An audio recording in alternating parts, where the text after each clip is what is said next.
Welcome to our tour of room 221 at the San Cassiano della Favretto in Venice.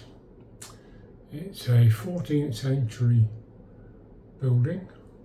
It's extremely pretty inside. And the room itself isn't bad, although it is quite small. As you'll see in a moment, as a room, it'll do for a few nights, but as I'll come to shortly, it does have one significant disadvantage as far as we're concerned. So, beginning with my back to the door, it's the usual thing, no smoking sign and where to find the fire exits. Well, one other thing about the building, it's not accessible. There are no lifts at all. If you can't cope with stairs, you're struggling, although they do have lads employed to help you out. So, as we come in, the thing that faces us is this beautiful wardrobe built in.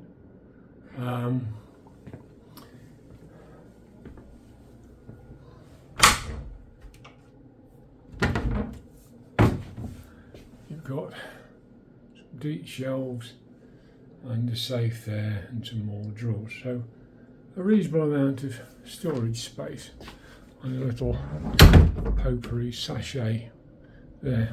So very nice. You've got a chair. We were asked if we wanted a room service today. We decided no, we didn't need to really. There wasn't any, didn't need towels or anything like that. So they did ask and we said we'd manage, so no problems there. We did ask for more coffees and milks, which they've provided, so they've nipped in, just done what we asked for and left the rest, which is fine. As you can see though, there's not a lot of room to spare. We had a decent night's sleep on this bed last night. It's pretty comfortable. We were shattered, but I went off pretty quickly and didn't rouse until 6 o'clock, and thereby hangs a tail, unfortunately. But you've got a light on both sides of the bed, and you've got a master switch for the room lights here. The only one that isn't on that is this little desk lamp, which is on its own circuit. You've got a telly, which we haven't bothered with, and a fridge, which has got a mini bar, but it's pay as you go, and we haven't done that. The bathroom, again, is small, but it's got everything that you want. Let me turn the light on. You've got a bidet and a loo, toilet paper, hand towels.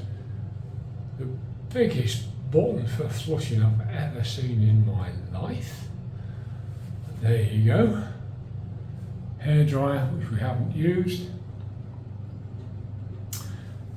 One of the poor bits of design here, the shelf is much too deep and would probably have been better to be half the width and in glass, because as you can see it gets water on it and it's peeling all the melamine surface off and affecting the chipboard underneath. But in terms of water, there's loads of hot water and a good pressure.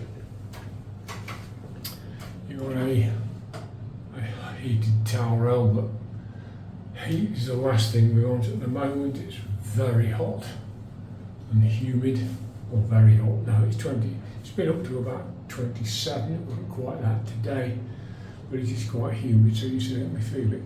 So you've got a shower, which has got a decent head of steam on it, and you've got a bathtub.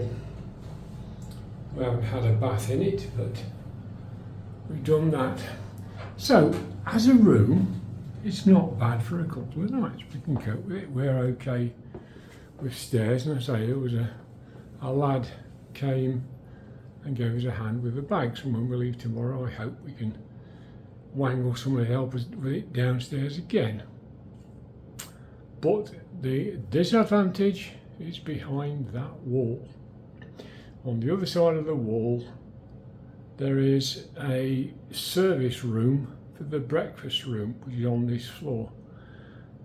And at 6 o'clock, when they come to start getting the room ready, it sounds like you've got skeletons dancing on a tin drum as they start moving cutlery about and plates and dishes and get everything ready, and it's just clatter bang, clatter bang, clatter bang after about 6 in the morning. So 221 is not the greatest room to have, it's got to be said, unfortunately, because otherwise we've really quite enjoyed the stay. The welcome's been very warm, the staff are very nice, they all speak good English, so no problems in that direction. But yes, in terms of a room, I'll be a bit chary about staying here again.